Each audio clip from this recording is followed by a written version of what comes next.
₹9 में 3 रुपया 50 पैसा कैसे घटाएं।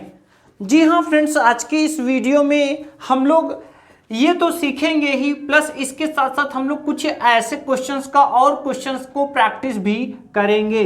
तो देखिए हमें बचपन में बताया जाता है, जब हम छोटी कक्षाओं में 3 या 4 की कक्षाओं में होते हैं तो वहां पर भी पढ़ाया जाता है। देखिए क्या होता है कि जब भी रुपए और पैसे की बात आती है तो रुपए और पैसे में हमें दशमलव का बहुत खास ध्यान रखना पड़ता है। किसका ध्यान रखना पड़ता है? दशमलव का। अब देखिए यहाँ पर दशमलव का यूज कैसे होगा, आप समझिए कि हमको यहाँ पर माइनस करना है, तो हम कैसे करेंगे? तो देखिए इसके लिए हमें इसको दशमलव रूप में लिखना पड़ेगा। ये हिंदी में तो लिखा हुआ है लेकिन हमें इसको दशमलव में लिखना पड़ेगा। तो देखिए 9 रुपए को हम कैसे लिखेंगे? तो देखिए रुपया जो लिखा जाता है वो दशमलव के आगे लिखा जाता है और जो पैसा लिखा जाता है वो दशमलव के पीछे लिखा जाता है। तो देखिए ये जो लिखा हुआ है, अगर हिंदी में 9 रुपया लिखा हुआ है तो हम उसको गणित में हम इस तरीके से लिखेंगे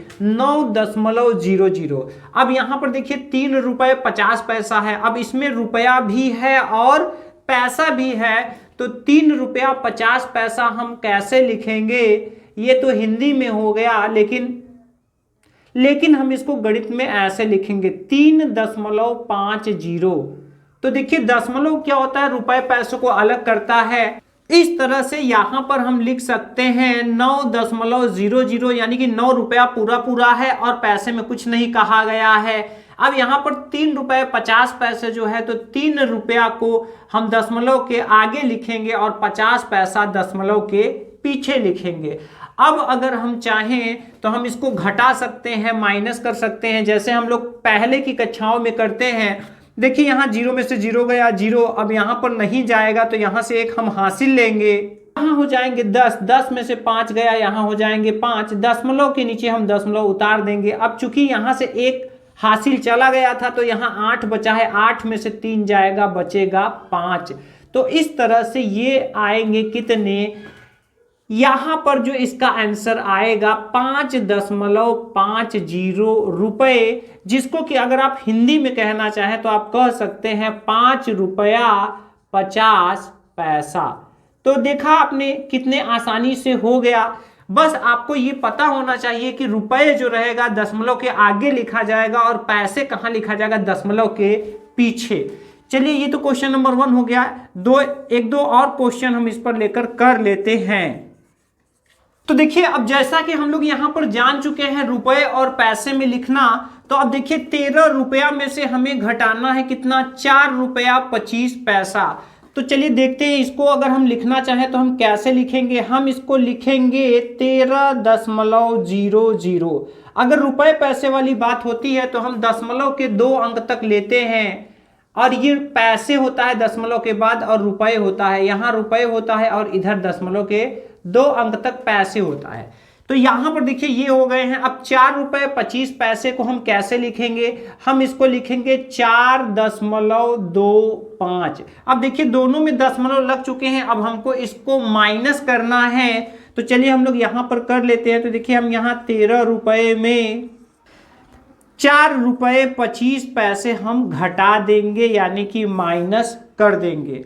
तो फिर हम वैसे ही करेंगे। देखिए यहाँ पर 0 है, 0 में से 5 नहीं जाएगा तो हमें 3 में से 1 उधारी लेना पड़ेगा और फिर यहाँ किनारे करना पड़ेगा। तो इस तरह से ये इसको देगा तो ये 10, ये इसको देगा तो ये 10, ये 9 और ये 2 हो चुका है। तो 10 में से 5 गए 5, यहाँ पर 9 में से 2 गए 7, दशमलव के नीचे दशमलव लगाना है। अब यहाँ हासिल चूंकि दिया जा चुका है तो यहाँ 2 बचा है, यानी कि ये टोटल है 12।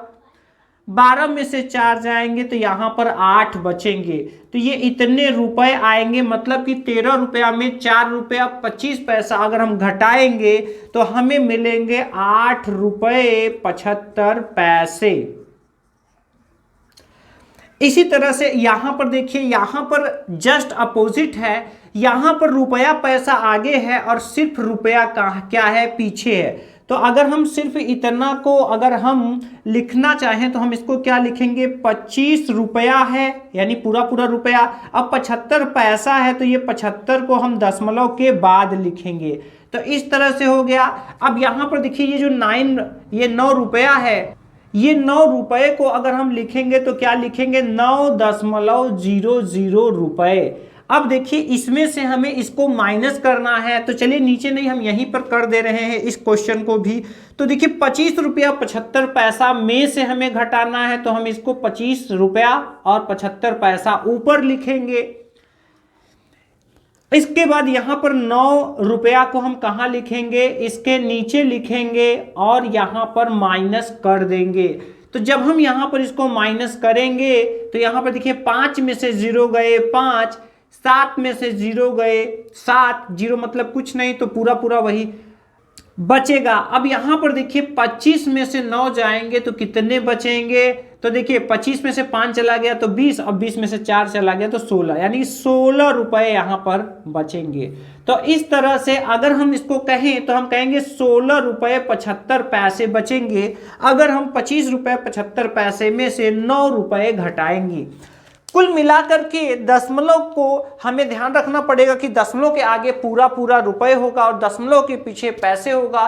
फिर हमें जोड़ना या घटाना हो तो हम ऊपर नीचे रख कर जैसे करते हैं वैसे ही जोड़ घटा लेंगे। बस ध्यान ये रखना है कि दशमलव के नीचे ही दशमलव लगाना है।